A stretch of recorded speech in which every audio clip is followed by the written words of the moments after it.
இந்த நார்த் மெட்ராஸை கலக்கி கொண்டிருக்கும் பெண் தாதாக்கள் இவங்கெல்லாம் பார்த்தீங்கன்னா போலீஸே தன்னுடைய கட்டுப்பாட்டில் வச்சுருக்காங்க.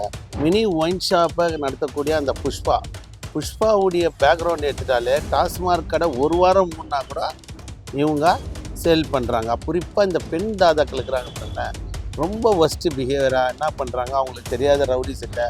ஒரு கஞ்சா விற்கிற பொம்பளைக்கு 50 பேர் 50 பேருக்கு வேலை கொடுக்குறாங்க கஞ்சா அடிக்கிற பசங்களை.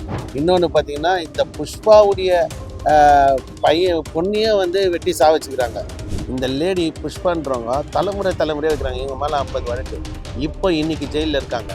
எப்படி இவ்வளோ சரக்கு பாட்டிலுங்க, அதாவது கோட்ரு பாட்டில் கிடைக்குது, கஞ்சா கிடைக்குது, மாவா கிடைக்குது.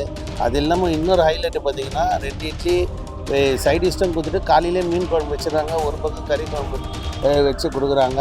குடியரசு தினம் இருந்தாலும் சரி, அது சுதந்திர தினமாக இருந்தாலும் சரி, காந்தி ஜெயந்தியாக இருந்தாலும் சரி, கட்டுப்படுத்த முடியாத அளவுக்கு வந்து விற்கிறாங்க. அப்போது இந்த சரக்கு விற்கிறது மூலம் ரவுடிஸுங்க என்ன பண்ணுறாங்க, என்ட்ரி ஆகிறாங்க. என்ட்ரி எனக்கு மாமூல் வேணும்னு கேட்குறாங்க. P1 காவல் நிலையம் கட்டுப்பட்டில் இந்த துரை, கன்னியம்மா அவங்க மேலெலாம் பார்த்திங்கன்னா ஒரு 50 வழக்கு இருக்குது. புருஷன் முன்னாடி மேலே அவங்க குடும்பமே விற்குது. KM கார்டன் கல்யாண மேஸ்திரி தோட்டத்தில் குடும்பமே விற்குது. KM கார்டனாக இருக்கட்டும், இந்த ஓட்டரியாக இருக்கட்டும், இந்த கன்னிகாபுரம் ஹவுசிங் போர்டாக இருக்கட்டும், எல்லா ஏரியாலுமே இந்த P6 அதாவது புளியாந்தோப் டிஸ்ட்ரிக்டில் 6 ஸ்டேஷனுமே சலிச்சதில்லை.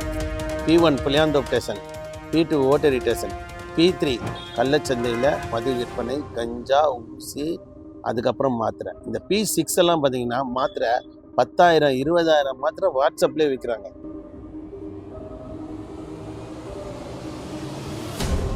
உறவுகளுக்கு மாலை வணக்கம். இப்போ பார்த்தீங்கன்னா சமூக ஆர்வலர் சசிகுமார் ஒரு மெசேஜ் சொல்கிறேன்னா அது கண்டிப்பாக உண்மையாக இருக்கும். இப்போ நம்ம பார்க்க போகிற ஒரு சென்சிட்டிவான நியூஸ் என்னென்னா, இந்த நார்த் மெட்ராஸை கலக்கி கொண்டிருக்கும் பெண் தாதாக்கள் இவங்கெல்லாம் பார்த்தீங்கன்னா போலீஸே தன்னுடைய கட்டுப்பாட்டில் வச்சுருக்காங்க. இப்போ பார்த்தீங்கன்னா ஒரு ரவுடி பையனை என்கவுண்டர் பண்ணுறாங்க காவல்துறை அதிகாரிகள்.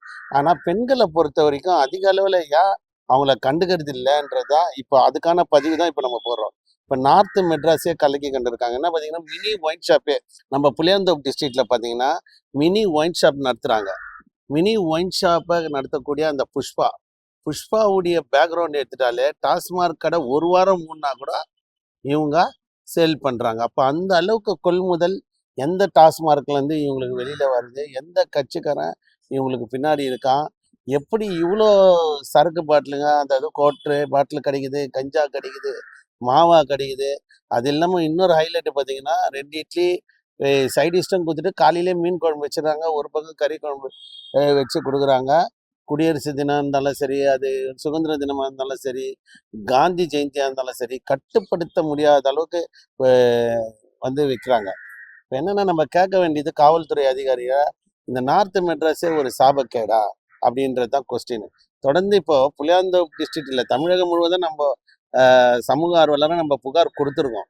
அது விஷயமா நம்ம வந்து தொடர்ந்து கஞ்சா எவ்வளோ காவல்துறை ரெக்கவரி பண்ணியிருக்காங்க, எவ்வளோ கோர்ட்டில் ஒப்படைச்சாங்க, இந்த NDPS கேஸ் எல்லாம் எப்படி காவல்துறை வந்து அணுகிறாங்கன்ட்டு எல்லா விஷயமும் பார்த்தா கூட கடைசியில் ஒரு இடத்துல எங்கே நிற்குதுன்னா, முறையாக அக்யூஸ்டுங்களை வந்து காவல்துறை பிடிக்க மாட்டாங்க. அக்யூஸ்டுங்களை அப்படியே பிடிச்சாலும் அந்த ப்ராப்பர்ட்டி எடுத்துன்னு போய் கோர்ட்டில் ஒப்படைக்க மாட்டாங்க. அப்படியே ஒப்படைச்சாலும் இந்த எஃப்ஐஆரை போட்டு சாட்சிட்டு போட மாட்டாங்க. குறிப்பாக இந்த பெண் தாதாக்கள் இருக்கிறாங்க பாருங்களேன், ரொம்ப ஒஸ்ட்டு பிஹேவியராக என்ன பண்ணுறாங்க, அவங்களுக்கு தெரியாத ரவுடிஸ் இல்லை. ஒரு கஞ்சா விற்கிற பொம்பளைக்கு 50 பேர் 50 பேருக்கு வேலை கொடுக்குறா கஞ்சா அடிக்கிற பசங்களை. அப்போ என்ன அது அந்த ஊருக்குள்ளே வந்து சில கேசப்பிள்ளை பார்க்கலாம் பாவப்பட்ட ஜனங்க உள்ள அத்தனை குடும்பம் இருக்குது. இவ்வளோத்துக்கு P4 பேசன் பீச் காவல் நிலையம் பேக் சைட்லேயே அந்த சந்து உள்ளே போனீங்கன்னா லாஸ்ட்டில் வந்து விற்கிறாங்க. அப்போ என்னென்னா காவல்துறை பிடிக்க முடியாதா? நீங்கள் ஒரு ஆண் மகனே தான் பிடிக்க முடியல, ஒரு ரவுடி கத்தி எடுத்து வெட்டிடுவான். இந்த பொம்பளைங்களை கண்ட்ரோல் பண்ண முடியல. என்ன பார்த்தீங்கன்னா கடந்த கால வாழ்க்கையில் ஒரு பெண் தாத்தாவை வெட்டி சாவடிச்சாங்க. இன்னொன்று பார்த்தீங்கன்னா இந்த புஷ்பாவுடைய பொண்ணையே வந்து வெட்டி சாவச்சிக்கிறாங்க. எங்கே இந்த காவாங்கரையிலேருந்து வந்து பொண்ணு இருந்துச்சு சுப்ரியான்னு. அப்போது இந்த சரக்கு விற்கிறது மூலம் ரவுடிஸுங்க என்ன பண்ணுறாங்க, என்ட்ரி ஆகிறாங்க. என்ட்ரி எனக்கு மாமூல் வேணும்னு கேட்குறாங்க. இப்போ ஒரு பக்கம் போலீஸ் வந்து ஸ்டேஷனுக்கு என்ன பண்ணுவா கேட்குறாங்க. அதாவது போலீஸ் வந்து இன்ஸ்பெக்டர் டைரெக்டாக இன்னும் இல்லாமல் இன்ஸ்பெக்டர் கூட இருக்க டிரைவரை வச்சு வாங்குறாங்க. அப்போ என்னென்னா ஒரு சில அதிகாரிகள், காவல்துறை அதிகாரிகள் இந்த மாதிரி கேடுகெட்டத்தனமா பண்றதால சமூகத்துல எவ்வளவு பெரிய சீர்கேடு ஆகுது. அதாவது நீங்க எதுல வேணாலும் காம்ப்ரமைஸ் பண்ணுங்க. காலைல கூட ஒரு காவல்துறை அதிகாரிகிட்ட பேசுறேன். சார் நீங்க எதுல வேணாலும் காம்ப்ரமைஸ் ஆயிடுங்க. இந்த கஞ்சா, இந்த மது பாட்டிலு, இந்த போதைக்கு எதிரான விழிப்புணர்வு. இங்க 100% பட்டியல் சமுதாய மக்கள் வாழ்றாங்க. ஒரு சமுதாயத்துக்கோசம் அந்த சமுதாயத்துல இருக்கவன் தான் போராடணுன்றது கிடையாது. மாற்று சமுதாயத்துல இருக்கணும் போராடலாம். அந்த அடிப்படையில தான் நம்ம சொல்றோம். அந்த இளைஞர்கள் வந்து சீர்கேடுறானுங்க சார். இந்த மாதிரி தொடர்ந்து என்னுடைய புகார் இந்த 5 வருஷத்துல 100 கம்ப்ளைண்ட் கொடுத்துருப்பேன். அப்ப என்னன்னா, நான் என்னவோ கம்ப்ளைண்ட் கொடுக்கறது, அந்த டைம்ல அவங்கள பிடிக்கிறது. அப்புறம் திருப்பி வர்றது, வெயில்ல வெளியே வர்றது. என்னவோ அவங்க ஒரு யுனிவர்சிட்டியில போயிட்டு படிச்சுட்டு வரா மாதிரியும், தொடர்ந்து இந்த மாதிரி அவங்க வித்தாங்கன்னா, அது அவங்க ஜெயிலுக்கு போயிட்டாங்கன்னா, அவங்க குடும்பம் விற்கிறது. அதே மாதிரி P1 காவல் நிலையம் கட்டுப்பாட்டுல இந்த துரை, கன்னியம்மா அவங்க மேலலாம் பார்த்தீங்கன்னா ஒரு 50 வழக்கு இருக்கு. புருஷன் பொண்டாட்டி மேல. அவங்க குடும்பமே விக்குது. KM கார்டன், கல்யாண மேஸ்திரி தோட்டத்துல குடும்பமே விக்குது. இப்ப எப்படிதான் இதை பார்க்கறது? P1 இன்ஸ்பெக்டர் எத்தனை இன்ஸ்பெக்டர் மாறினாலும் 10 நாள் இன்ஸ்பெக்டர் மாறினவனே விற்க மாட்டாங்க. அதுக்கப்புறம் பார்த்தீங்கன்னா விற்க ஆரம்பிச்சுறாங்க. அதே மாதிரி பார்த்தீங்கன்னா P2 ஓட்டரி என்ன சாபகேடு தெரியல ஓட்டரி. அதுலேயும் பார்த்தீங்கன்னா 100% தலித் மக்கள் தான் இருக்காங்க அந்த பகுதியை சுற்றியும். ஏற்கனவே அந்த இன்ஸ்பெக்டர் கிட்ட நேரடியாக நம்ம போய் சொல்கிறோம், சார் இந்த மாதிரி டோபிகன் ஹவுசிங் போர்ட்லலாம் விற்கிறாங்க சார். உங்கள் கட்டுப்பாட்டில் வந்து மிகப்பெரிய ஸ்டேஷன் பக்கத்துலேயே அப்படி திரும்பினவொடனே டாஸ்மார்க் கடை, டிசி ஆஃபீஸ் எதிரிலேயே டாஸ்மார்க் கடையில் பார்த்தீங்கன்னா அது கடை மூணு அடுத்த நிமிஷம், ஒரு நிமிஷம் கூட தள்ளாது, அடுத்த நிமிஷம் அப்படியே கேப்டன் ஒயின் ஷாப்பு அதையும் வந்து ரன் பண்ணாங்க. நம்ம புகார் மேலே கொடுத்து கொடுத்து கொடுத்து அந்த டாஸ்மார்க் கடையன் 380 அதை நம்ம தான் வந்து புகாரை கொடுத்து கொடுத்து, சார் இது வந்து சீர்கேடானது, பஸ் ஸ்டாண்டு பக்கத்துலேயே இருக்கு அப்படின்னு சொல்கிறோம். அப்போ என்னன்னா தொடர்ச்சி இங்கே வந்து கல்லை வந்து எடுத்து யாருன்னா ஒருத்தர் போடணும், ஐயோ அவங்க ரவுடி, ஐயோ அவங்க பெரிய கட்சிக்காரங்க, அதனால வந்து இதெல்லாம் நம்ம பண்ணிட்டா மக்கள் வந்து என்னென்ன ஒரு பிம்பம் எதுனா இதனா பிரச்சனை வந்துடும், நம்மளுக்கு எதனா ஆபத்து வரணும், எல்லாருமே வந்துங்கன்னா யார் தான் கேட்பா? இந்த மாதிரி விஷயங்கள்ல பொதுமக்கள் கண்டிப்பா தட்டி கேட்கணும். ஒரு ஊருக்குள்ள அப்பெல்லாம் பாத்தீங்கன்னா நான் சொல்றது ஒரு 20 வருஷத்துக்கு முன்னாடி எல்லா ஊருக்குள்ளேயும் ஹவுசிங் போர்ட்ல ஒரு ஊர் தலைவர் என்ன இருப்பாரு. அந்த ஊர் தலைவர் வந்து இதெல்லாம் தட்டி கேட்பாங்க. ஆனா இன்னைக்கு அந்த ஊர் தலைவருங்க என்ன பண்றாங்க, இதே கேசப்பிள்ளை பார்க்கா இருக்கட்டும், கேம் கார்டனா இருக்கட்டும், இந்த ஓட்டரியா இருக்கட்டும், இந்த கன்னிகாபுரம் ஹவுசிங் போர்டா இருக்கட்டும், எல்லா ஏரியாலையுமே இந்த P6 அதாவது புளியாந்தோப் டிஸ்ட்ரிக்ட்ல 6 ஸ்டேஷனுமே சலிச்சதில்லை. P1 Pulianthope station, P2 Otteri station, P3 Vyasarpadi station, P4 Basin Bridge station, P5 MKB Nagar station, P6 Kodungai station. இந்த 6 ஸ்டேஷன்லையும் கள்ளச்சந்தையில் மது விற்பனை, கஞ்சா, ஊசி, அதுக்கப்புறம் மாத்திரை. இந்த P6 எல்லாம் பார்த்தீங்கன்னா மாத்திரை 10,000 20,000 மாத்திரை வாட்ஸ்அப்லேயே விற்கிறாங்க.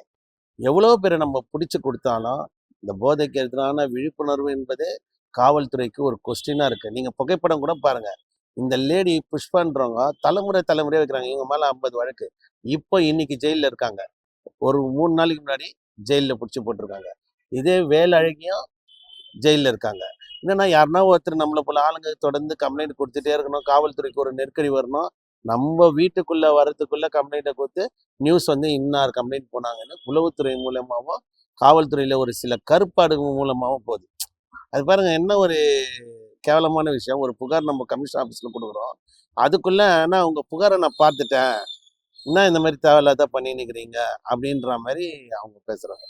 என்னன்னா நீங்கள் பேசி ஒன்றும் பிரயோஜனம் இல்லை. ஸோ ஒரு சமூக ஆர்வலராக நான் தட்டி கேட்க வேண்டிய இடத்துல இருக்கேன். அந்தந்த ஊரில் இருக்கிற விடுதலை சிறுத்தை, கம்யூனிஸ்ட் கட்சியாக இருக்கட்டும், டிஎம்கேவாக இருக்கட்டும், ஏடிஎம்கே இருக்கட்டும், அதில் இருக்கிறவங்க கண்டுக்கலைன்னா அதை பற்றி நம்மளுக்கு கவலை இல்லை. ஏன்னா தொடர்ந்து பல்வேறு இடங்களில் நம்ம இந்த இதுக்கான குரலை கொடுத்துட்டே இருக்கோம். தமிழ்நாடு ஃபுல்லாக இன்னைக்கு கஞ்சாவுக்கோசம் சமூக ஆர்வலர் சசிகுமாரை தவிர யார் புகாரும் இல்லை. அதை ரெக்வரி பண்ணி நீதிமன்றத்தில் கொண்டு போய் சேர்க்குற வரைக்கும் காவல்துறையை வந்து தகவல் அறியும் உரிமை சட்டம் மூலம் ஒரு காவல் நிலையத்திலும் நீங்கள் என்ன பண்ணீங்க, இதை பிடிச்சிங்களா, எத்தனை அக்யூஸ்ட் இருக்கான், எல்லாத்தையும் கேட்கறது தான். ஒரு சமூக பார்வையோடு இருக்கணும். எனக்கு தெரிஞ்சு ஒவ்வொரு ஹவுசிங் போர்டில் இளைஞர்கள் கொஞ்சம் யோசிங்க. இதே ஹவுசிங் போர்டில் நிறைய வழக்கறிஞர்கள் இருக்கீங்க. நீங்கள் வழக்கறிஞர் ஆகிறதுக்கு எவ்வளோ பெரிய கஷ்டம். இந்த சமுதாயத்தில் உள்ள ஒரு படித்து மேலே வர்றதுன்றது குதிரைக்கு முளைச்ச கொம்பு மாதிரி. அப்போது நம்ம சுற்றி இருக்க சின்ன சின்ன பசங்க 12 வயசு பசங்க 13 வயசு பசங்களாம் இன்னைக்கு கையில் வந்து கஞ்சா வச்சுட்டு இருக்காங்க. இப்போ 100 ரூபாய் 50 ரூபா 100 ரூபாய்க்கு இருந்த கஞ்சா இன்னைக்கு வந்து 800 ரூபாய் சின்ன பேக்கெட்டு. அப்போது ஒன்றை பேன் பண்ணுறப்போ அதோடைய ரேட்டு ஏற்றுறாங்க, அது வந்து டிமாண்ட் அதிகமாகுது, அதை வந்து பக்காவாக பண்ணிட்டு இருக்காங்க. ஆனால் இதில் சம்பாதிக்கணும் நோக்கத்தில் இருக்கிறாங்களே, ஒரு ஊரே ஒன்று சேர்ந்து அவங்கள அடிக்கணும். லான் ஆர்டர் பார்க்கலாம், ஒருத்தன் அடிச்சா பிரச்சனைங்க. ஊரே ஒன்று சேர்ந்து என் ஊரில் இது விற்கக்கூடாது. அவங்களுக்கு புத்திமதி சொல்லணும். ஏம்மா நீ என்ன தொழில் வேணாலும் பண்ணு, ஒரு கஞ்சா விற்கிறதால அவன் கஞ்சா போதில் இப்போ பாருங்கள் 2.5 வயசு குழந்தையிலேருந்து 70 வயசு பாட்டி வரைக்கும் ரேப்பு அண்ட் மர்டர். அப்படி இருக்கப்போ ஒரு கஞ்சா விற்கிறதால இவ்வளோ பிரச்சனை இருக்கிறப்போ யாரோ ஒரு வீட்டில் அதே ஹவுசிங் போர்டில் இருக்கிற ஒரு 2.5 வயசு குழந்தைக்கு பாதிப்பு இருக்காது சொல்ல முடியுமா? இல்லை ஒரு 70 வயசு பாட்டி, ஒரு சின்ன பொண்ணு, ஒரு 18 இருக்க வயசு அந்த பொண்ணு ஏதோ ஒன்று வீட்டை விட்டு அவங்க அம்மா போகிறாங்க, வெளியில் வேலைக்கு போகிறாங்க, அந்த பொண்ணு தனியாக இருக்க ஹவுசிங் போர்டில் இந்த கஞ்சா போதில் யாருன்னா எதனா பண்ணால் அதுக்கான பொறுப்பை யார் எடுத்துப்பா? இந்த 6 இன்ஸ்பெக்டர் எனக்கு ரொம்ப டென்ஷன் ஆகுது. P1 டிஸ்ட்ரிக்ட் ஃபுல்லாகவே 6 இன்ஸ்பெக்டர் அந்த சீட்டில் உட்காந்தனால ராவணன் ஆயிடுறாங்க. ஒருத்தர் கூட ராமரா இல்லை, எல்லாருமே ராவணன் ஆயிடுறாங்க. எனக்கு ஒன்றுமே புரியல. ஏன்னா அந்த சீட்டு அந்த மாதிரி சீட்டா, இல்லை நம்ம ஒரு சீட்டில் ஒரு இன்ஸ்பெக்டர் இன்னைக்கு 80,000-லேருந்து 1,00,000 சம்பளம், ஒரு எஸ்ஐக்கு 60,000-லேருந்து சம்பளம் இருக்குது, ஒரு ஹெட் கான்ஸ்டபிளுக்கே ஒரு 45,000 50,000, ஒரு ஏஆர் காலில் இருக்கவங்களுக்கே 40,000 சம்பளம். இன்னைக்கு வேலை வெட்டி இல்லாமல் 75 லட்சம் பேர் எம்ப்ளாய்மெண்ட்டில் பதிவு பண்ணியிருக்கான். ஆனால் ஒரு கவர்மெண்ட்டில் வேலைக்கு வந்துட்டு சமூக விரோதிகளை கூட போகிறாங்க. ஒரு சில காவல்துறையை தான் நான் சொல்கிறேன், இப்போ கூட பதிவு பண்ணுறேன். ஒரு சில காவல்துறை அதிகாரிகள் இப்போ இதே ஒரு 30 நாளைக்கு முன்னாடி என்னுடைய கம்ப்ளைண்ட்லேயே எழுதியிருப்பேன். ஏசி ராஜான்றவர் இருந்தார், அவர் எல்லாரையும் பிடிச்சி போட்டார். பார்க்கறதுக்கு மகிழ்ச்சியாக இருந்தது. அந்த மக்கள்லாம் எனக்கு கால் பண்ணாங்க, சார் நீங்கள் வந்து கம்ப்ளைண்ட் கொடுக்குறீங்க, எல்லாரையும் பிடிச்சா இன்றைக்கி ஏரியா வந்து அமைதியாக இருக்குது, நாங்கள்லாம் பயம் இல்லாமல் பண்ணுறோன்றாங்க. இன்றைக்கி ஊருக்குள்ளே இருக்கிற பெரிய பெரிய கட்சியில் இருக்கிறவங்களே மீசை தான் வச்சுருக்காங்க, ஆனால் எவனும் கேட்கறதுக்கு தைரியம் இல்லை. ஏன்னா கேட்டால் ஊருக்குள்ளே வந்து அடிச்சிருவாங்க, குடும்பமாக வந்து அடிச்சிருவாங்க அப்படின்னு பயப்படுறாங்க கட்சிக்காரனுங்க எல்லாருமே. அது ஆளுங்கட்சியாக இருந்தாலும் சரி, எதிர்கட்சியில இருந்தாலும் சரி, எப்படி கொம்ப கட்சி. நான் கேட்குறேன், இந்த 5 வருஷத்தில் புளியாந்தோப்பு டிஸ்ட்ரிக்டில் இந்த 6 ஸ்டேஷனில் மட்டும் நான் பேசுகிறேன், ஒரு ஸ்டேஷனில் கூட ஒரு கட்சிக்காரன், குறிப்பாக இந்த கம்யூனிஸ்ட் கட்சிக்காரனுங்க ஒரு கம்ப்ளைண்ட் ஒன்று கொடுக்க முடியாதா? ஒரு கம்ப்ளைண்ட்டு இந்த 5 வருஷத்தில் இந்த பகுதியில் கஞ்சா விற்குதுங்க, தமிழ்நாடு ஃபுல்லாக கேட்குறாங்க, ஒன்று கூட கேட்டதில்லை. இதே பெருமேட்லேயும் விற்கிறாங்க, கீழ்பாக் டிஸ்ட்ரிக்டில் பெருமேட்லேயே இருக்காங்க. நான் என்ன கேட்குறேன், இப்போ நான் புளியாந்தோப்பு டிஸ்ட்ரிக்ட்னா அதை மட்டும் பேசுகிறேன், தமிழ்நாடு ஃபுல்லாக இது பிரதிபலிக்கிறதுன்றது வேற விஷயம். இப்போ பக்கத்தில் இப்போ எல்லாருமே க்ளோஸ் பண்ணிட்டு வரப்போ எல்லாரையும் தூக்குறாங்க. இப்போ திருப்பி விற்கிறப்ப நம்ம கண்ணெதிரில் பார்க்குறதால புளியாந்தோப்பு டிஸ்ட்ரிக்டை கேட்குறோம். ஆனால் தமிழ்நாடு ஃபுல்லாக பல்வேறு இடங்களில் சில உண்மையான காவல்துறை அதிகாரிங்க இதை ஸ்டாப் பண்ணுறாங்க. அடுத்து அவங்க டிரான்ஸ்ஃபர் பண்ணவொடனே இன்னொரு காவல்துறையை வந்து விற்க சொல்கிறாங்க. அதை தான் நான் ஏன் கேட்குறேன். தமிழக காவல்துறை தலைவர் அவருக்கு நான் கேட்கக்கூடிய ஒரு விஷயம் என்னென்னா, யார் ஒருத்தர் போதைக்கு எதிராக விழிப்புணர்வாக செயல்பட்டு இரும்பு கரம் கொண்டு அடக்குறாங்களோ அவங்களெல்லாம் நீங்கள் டிரான்ஸ்ஃபர் பண்ணிடுறீங்க. இப்போ கூட ஒரு மன கஷ்டம்தான். ஏசி சார் புளியாந்தோப்பில் சொல்கிறாரு, எல்லாத்தையும் தடுத்து நான் நிறுத்தினேன், நான் தான் ஓட்டுறேன்னு சொல்லி என்னை கமிஷனர் வந்து டிரான்ஸ்ஃபர் பண்ணுறாரு, என்னை கூப்பிட்டு ஏறினாரு அப்படின்ற தகவலை பப்ளிக்கில் சொல்லிட்டு போகிறார். அவருடைய ஆதங்கம். நம்மளை பொறுத்த வரைக்கும் அதுதாங்க, ஒவ்வொரு விஷயமும் உன்னிப்பாக நோட் பண்ணணும். இந்த பெண் வியாபாரிகளுக்கு யாருக்குமே புருஷன் கிடையாது. இவங்களுடைய வாழ்க்கை சீர்குலைஞ்சது என்பதுக்கோசம் இவங்களுடைய பிரவேசிக்குள்ளே நான் போகல. இவங்க யாரை வேணாலும் வச்சுக்கிட்டோம், யாரை வேணாலும் வந்துட்டு போட்டோம், அதை பற்றி எனக்கு கவலை இல்லை. இந்த மாதிரி புகார் கொடுப்பது மூலம் நிறைய பிரச்சனை இருக்கும் சமூக ஆர்வலுக்கு. அதெல்லாம் எங்களுக்கு பிரச்சனை இல்லை. நம்ம வந்து சின்ன வயசுலேருந்து பண்ணிகிட்டு இருக்கோம். நம்மளுக்கு பிரச்சனை பண்ணால் அதோட 100 மடங்கு பிரச்சனையாக அவங்களுக்கு நம்ம பண்ணுவோம். ஏன்னா நம்ம சட்டத்தை கையில் எடுக்க மாட்டோம். ஆனால் சட்ட ரீதியாக எல்லாரையும் விஷயமா தொடுவோன்றது தான் நம்மளுடைய விஷயம். அதனால் தொடர்ந்து சமூக விரோதம் செய்யக்கூடிய செயல்கள் யாராக இருந்தாலும் சமூக ஆர்வலர் சசிகுமார் எதிர்ப்பேன். எனக்கு வாய்ப்பு கொடுத்த கிரைம் மிரர் தமிழ் சேனலுக்கு நன்றியை தெரிவிச்சுக்கிறேன். வணக்கம்.